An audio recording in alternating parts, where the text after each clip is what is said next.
नमस्कार। आज हम बात कर रहे हैं एक बड़े सुरक्षा ऑपरेशन की, जिसने हाल में काफी सुर्खियां बटोरी। Operation black forest. इसे कुछ लोग ऑपरेशन कागार भी कह रहे हैं। हाँ, और हमारी ये जो चर्चा है ये आधारित है ऑपरेशन ब्लैक फॉरेस्ट, नक्सलवाद पर प्रहार नाम के एक दस्तावेज पर। बिल्कुल।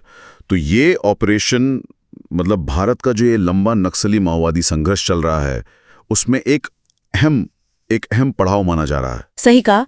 और देखिए, हमारा मकसद आज ये है कि इस पूरे ऑपरेशन के जो जरूरी पहलू हैं उनको समझे। मतलब क्या हुआ, क्यों हुआ और इसके नतीजे क्या रहे। हाँ। और जैसा कि स्रोत में बताया गया है, ये खास तौर से छत्तीसगढ़ तेलंगाना सीमा पर वो जो कारेगुट्टालू हिल्स का इलाका है, कारेगुटालू हिल्स, हाँ, वहां पर केंद्रित था, जिसे नक्सलियों का मतलब एक काफी मजबूत गढ़ माना जाता था। अच्छा, तो ये चला कब से कब तक? स्रोत में तारीखें हैं? हाँ है, 21 अप्रैल से 11 मई 2025 तक। ठीक है, 21 अप्रैल से 11 मई और फोकस कारेगुट्टालू हिल्स पर।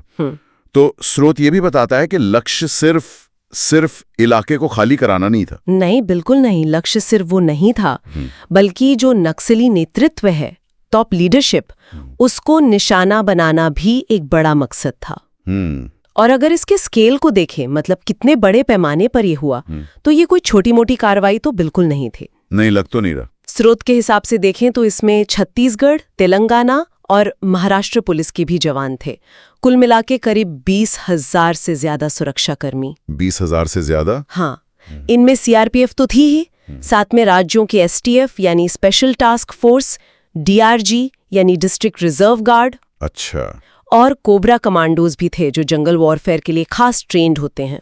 20,000 जवान, ये संख्या अपने आप में काफी कुछ बताती है कि चुनौती कितनी बड़ी रही होगी। और इलाका वो कितना बड़ा था? इलाका भी बहुत बड़ा था, करीब 800 वर्ग किलोमीटर का, और वो भी घना जंगली और पहाड़ी इलाका। बाप रे, 800 वर्ग किलोमीटर। तो इतने बड़े पैमाने की जरूरत क्यों पड़ी होगी? मतलब स्रोत कुछ इशारा करता है इस बारे में? देखिए, स्रोत सीधे सीधे तो नहीं कहता कि क्यों, पर जिस तरह का इलाका बताया गया है, घना जंगल, पहाड़ियां, हाँ, और उसे नक्सलियों का गढ़ कहा गया है, तो अंदाजा यही लगता है कि इतने बड़े और दुर्गम क्षेत्र में पूरी तरह से उनको घेरने के लिए और इलाके पर काबू पाने के लिए शायद इतने बड़े बल की जरूरत समझी गई। समझ गया, बिल्कुल। अच्छा, अब आते हैं सबसे अहम सवाल पर। इस पूरे ऑपरेशन का नतीजा क्या रहा? आंकड़े क्या बताते हैं? हाँ, आंकड़ों की बात करें तो स्रोत से जो जानकारी मिली है उसके मुताबिक कम से कम 31 नक्सली मारे गए। 31? हाँ, और इनमें कुछ बड़े कमांडर भी शामिल थे, ये महत्वपूर्ण है। इसके अलावा 22 नक्सलियों की गिरफ्तारी भी हुई। गिरफ्तारियां भी हुई। और सुरक्षा बलों की तरफ क्या पड़ा होगा जमीन पर, मतलब उनकी ऑपरेशनल कैपेबिलिटी पर स्रोत कुछ कहता है? ये बहुत अहम सवाल है। स्रोत बताता है कि इससे जो PLGA है, पीपल्स लिबरेशन गेरिला आर्मी, जो माओवादियों की आर्म्ड विंग है, हाँ। उसकी जो कमान संरचना है, जो कमांड स्ट्रक्चर है, वो बुरी तरह से प्रभावित हुई है। मतलब सिर्फ संख्या नहीं, जब कमांडर मारे जाते हैं तो हाँ, लीडरशिप पे असर पड़ता है। बिल्कुल, किसी भी संगठन की योजना बनाने, हमले करने की क्षमता पर बहुत गहरा असर पड़ता है, खासकर इस सीमावर्ती इलाके में, जो उनके लिए काफी अहम था। और एक और बात, कारेगुट्टालू हिल्स को खाली कराने से आम लोगों की आवाजाही वो भी सुरक्षित हुई है। ये भी एक बड़ा फायदा है। और मैंने सुना कि बरामदगी भी बहुत हुई, विस्फोटक हथियार। हाँ, वो भी काफी चौंकाने वाला आंकड़ा है। करीब 450 IEDs मिले हैं। 450? हाँ, तात्कालिक विस्फोटक उपकरण। और लगभग 2 टन विस्फोटक सामग्री। 2 टन जी। इसके अलावा बहुत सारे हथियार, गोलियां और काफी माओवादी साहित्य भी बरामद हुआ।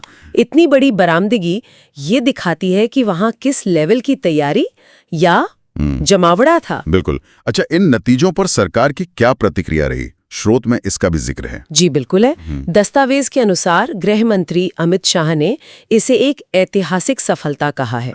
ऐतिहासिक सफलता? हाँ, और उन्होंने सरकार की जो प्रतिबद्धता है कि 31 मार्च 2026 तक नक्सलवाद को खत्म करना है, उसे दोहराया। ठीक है। प्रधानमंत्री नरेंद्र मोदी ने भी सुरक्षा बलों की काफी सराहना की और कहा कि देश वामपंथी उग्रवाद को जड़ से खत्म करने की सही दिशा में आगे बढ़ रहा है। ये बातें हम स्रोत में दी गई जानकारी के आधार पर बता रहे हैं। जरूर। ये तो हुई ऑपरेशन की बात और उस पर जो प्रतिक्रियाएं आईं। लेकिन स्रोत इसे सिर्फ एक अकेली घटना के तौर पर नहीं देख रहा। सही कहा ना, इसे एक बड़े कॉन्टेक्स्ट में भी रखा गया है। बिल्कुल सही।